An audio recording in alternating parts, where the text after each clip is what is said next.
Call to order at 7:30, let's say 7:40. Senator Garland for roll call. Senator Brown. Here. Senator Daniel. Here. Senator Escamilla. Senator Escamilla. Does he have? He's in B-League.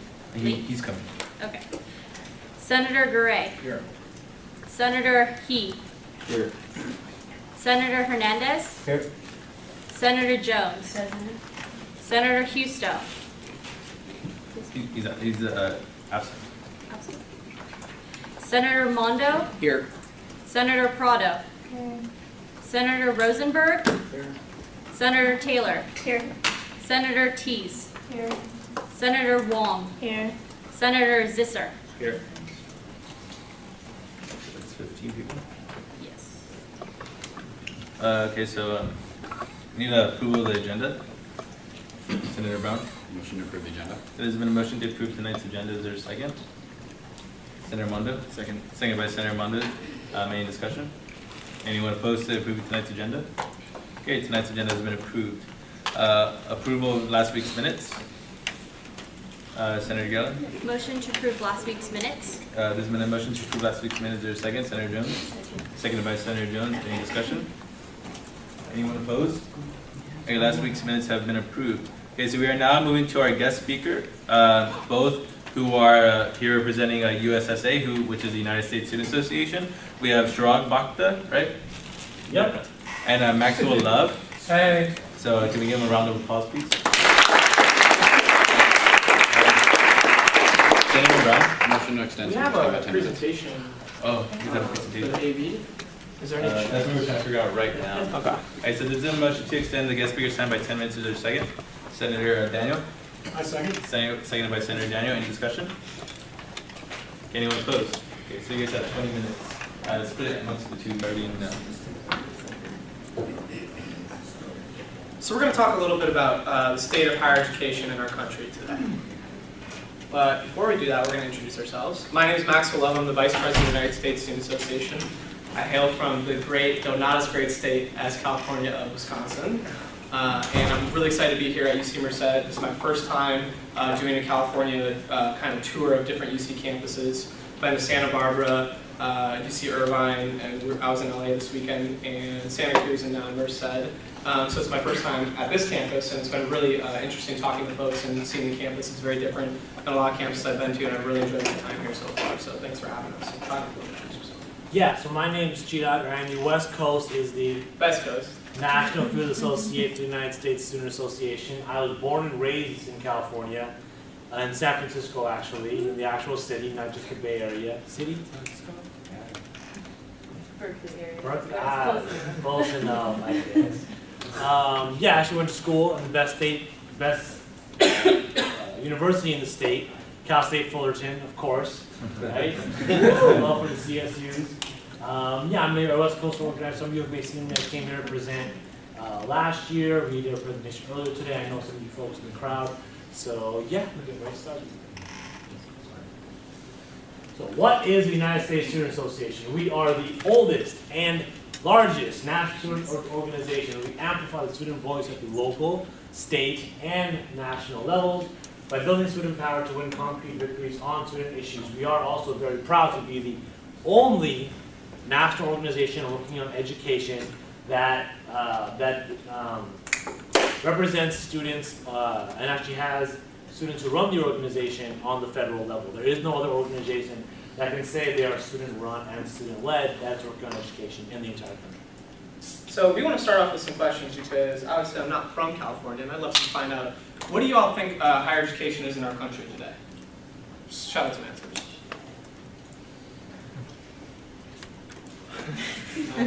I'd say it's privatized and more on the backs of students. Very disinvested. Definitely, we're going to talk about that in this presentation. Yep. It pushes the school-to-prison pipeline and the prison industrial complex. The folks, anybody else have any answers? All right, so what do you think higher education should be in our country today? Free as it should be. Yep. Publicly funded. Any other answers? Do you have an answer? Anybody else? Yeah, back there. A right, not a privilege. Right in privilege, cool. Right now. So that's actually the things that we work on at the federal level. A lot of what y'all said. We are prioritizing a couple different issues this year: student debt, student fee autonomy, shared governance, and college access and affordability. These issues aren't just something that Chirag and I just decided to work on because we work for the organization. These issues are actually chosen by the students who come to our conference in the summer. At the same conference, these students also elect students to represent them on our board of directors. That's 37 students from all across the entire country. Those students, and you all in this room who are part of student government at UC Merced and different organizations, actually are our bosses. So our board of directors, who are all current students, they can basically remove us from our positions. You want to add anything to that slide? No. Cool. So I want to give you, since I live in DC and I spend a lot of my time working on higher education issues at the federal level, I want to give you a little bit of an overview about not only some of the things that we're working on, but some of the things that are happening, right? So the Higher Education Act is going to be reauthorized in 2014. It's set to expire at the end of this year. It may be extended for another year. Has anybody heard of the Higher Education Act in here? Okay. A couple people. See you back there? I see you. So HEA is actually the biggest piece of federal legislation when it comes to higher education, right? It appropriates through Title IV, Pell Grants, work study, TRIO program, federal staff loans, basically anything related to higher education. It moves through the Higher Education Act reauthorization process. It's normally reauthorized every 5 years, but because of the partisan gridlock in DC, sometimes that process takes up to 7 years. So we have a couple different priorities. Our first priority is that the government should not profit off of student loans. Does anybody know who the biggest profiteer of student loans are in our country?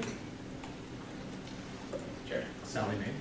That's the biggest private profiteer. So that's, a lot of people think that Sally Mae is actually the biggest profiteer, but the federal government actually is set to bring in between $46 and $51 billion on interest payments. That's not just revenue, that's actual profit on student loan interest payments. So we don't believe that the federal government should actually be using that money to then go and pay off their debt, right? Because students are going into debt just to get an education. So that's our first priority, right?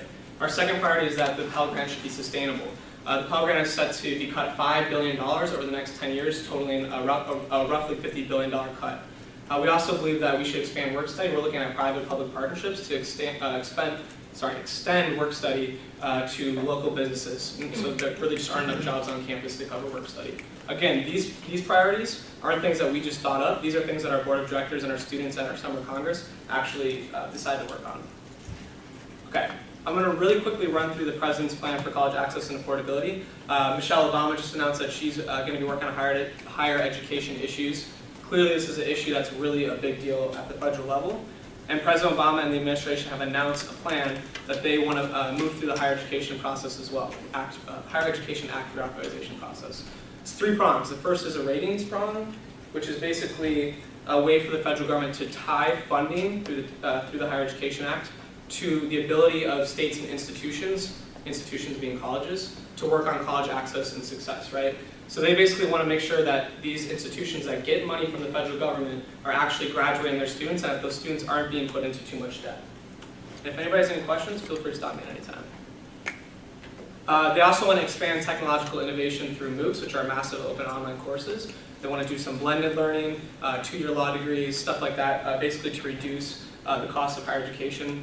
They also want to increase access to income-based repayment plans. Has anybody ever heard of IBR for student loans? Yeah, a couple people. So IBR is basically a way for people to pay back their student loans based on what they make, based on their income. Okay, cool.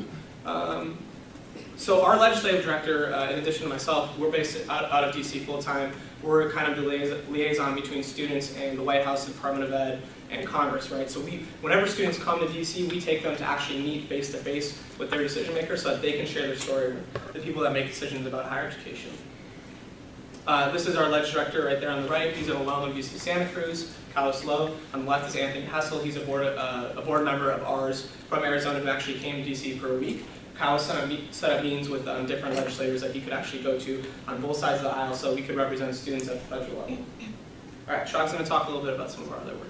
Yeah, so the training department, our training department coordinates our conferences. And has there ever been to one of our conferences, either LegCon or the National Student Congress? Jefferson, A couple people here, Jefferson in the back.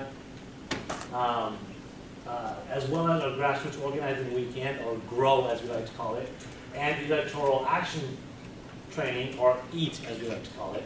We run these trainings across the entire country in coordination with a new thing we have called our federal teach-in. It's actually, we presented here at UC Merced earlier today. Who was there at the presentation today? A few hands? Yeah, excellent. Hope you all enjoyed it a lot. And actually, UC Merced actually was the third stop on the federal teaching that we're doing. So, you know, third time's a charm. Merced got it. Merced got our number 3. First one is UCI. The second one was University of Oregon, and then it's UC Merced this one. So y'all are pretty high up on the list when it comes to getting these national teachings. And now the next department, which is the best department of USSA, the field department, mine, the one that I work for. So I'm based out of San Francisco, actually. I'm not based out of DC, so I'm based actually just a few hours drive away from here.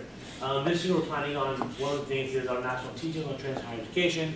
So we just did one here today. We'll be doing some more around the entire country as well. On top of that, we're hopefully going to work on a postcard campaign in support of Student-Driven Higher Education Act priorities. So Higher Education Act, as Max said, will be coming up with reauthorization. We obviously want to figure out what we can push for on there. We want students to be a part of that process. We also want the people in DC on the Hill to hear what we have to say and to actually know how many students around the entire country care about these issues directly, right? We're also going to work on local and state access and affordability campaigns. Obviously, within the UC system, with tuition increasing, budgets being cut, it becomes very difficult for students to get into college, students to afford college. Even with Prop 30 passing, Prop 30 is a very temporary solution. And right now, even the tuition freeze next year is not actually 100% guaranteed. So we want to do what we can to kind of ensure that college is affordable in the state. Then also, we want to get students face-to-face with legislators, obviously with in-district lobby visits. We were talking with a couple folks today on this campus, try to figure out how we can set some meetings up with folks. So they actually hear us when they come back here. They know that we're actually keeping an eye on them, figure out how they're voting, and all that kind of stuff. Any questions so far? Some of this? Cool. Excellent. So we're also doing field visits for our member campuses, which is stuff right over here, right? I'm actually chauffeuring Maxwell, the VP, all over California. We started out in Santa Barbara, we went to UCI, we went to UCLA for SOC, we went to Santa Cruz. Today we're at Merced, we'll be here tomorrow too. And then we'll be going to UC Riverside for our board meeting. We'll be convening our national board at UCR over this weekend. Now we're going to get into a little bit of state-based investment in higher education. And some of y'all heard a little bit of this earlier today at our Education at Crossroads teaching. States are spending about $2,300 or 28% less per student on higher education as a whole around the entire country. And this is this year compared to 2008 when the big recession actually hit us. And here's a little graph talking about state disinvestment in higher ed over the past 5 years. At the top, we have the great, or in this case, not so great state of Arizona, which cut their higher ed funding over 50% over the past 5 years. They slashed it in half over the past 5 years, right? California, not at the top, but still not so great. We're at the middle. We cut it about 29% in this state over the past 5 years. There's only 2 states in the entire country that increased higher education funding, and that's Wyoming and North Dakota. Right? There's some people there, maybe, right? Probably like 17, but I've been there before. right? And what happens when states cut funding to higher education? Who has to actually make up for that funding? Y'all do, right? So costs rise. This isn't anything new in California. I was around with them the 08, 09 tuition increases came 32%, 12%, 20%, or facing with the CSUs as well. And that actually, if you look at that, go to the next slide. Tuition has increased in every single state in this union over the past 5 years. Tuition increases have not escaped anyone. Arizona at the top, once again, #1, at 78% tuition increase over the past 5 years across the board in higher ed. California is not in the middle this time. We're right up there at the top behind Arizona at a 72% tuition increase over the past 5 years. And actually for the UCs over the past 10 years, tuition has increased over 300%. 300% over the past 10 years. And the CSU's tuition's increased over 200% over the past 10 years, right? So obviously a huge, huge problem that we need to be tackling, right? Because the more tuition goes up, either the more debt students get into, or the more students that are denied access to higher education. And I don't know, in California, the master plan is supposed to allow access and affordability for everyone who's qualified for higher ed. Right? That's the thing that was passed. That's an ideal we should be going towards and not actually running away from as the current trends exist. So that's basically what our presentation is. We definitely want to take any questions depending on how much time is left. Since we are here for about 2 days, we also are willing to meet with folks if folks want to talk about what USSA does and get more involved. So yeah. Does anybody have any questions about anything we talked about? Yes. Why is it that California raises its tuitions much more than most of the other states, according to the last draft? Yeah, so part of that is, there's one thing that funding gets cut in higher ed over here, but also in California, we've seen a trend of students having to take on more of university funding rather than the state or other entities taking that on. So therefore, even if, let's say, funding gets cut in this state, other things need to be paid for. Are you seeing an increase in high-paid administration in this state that the students' fees kind of have to pay for sometimes? And tuition we've seen has overpassed the funding from the state within the CSUs and UCs. Yes. Sometimes it also pays for new buildings on campus, or sometimes it kind of starts subsidizing that department in some of the UCs. You can definitely send out more information to us. There's a couple recent reports on why exactly that trend exists. Does anybody else have any questions? No questions. Thank you. Cool. Thank you for having us.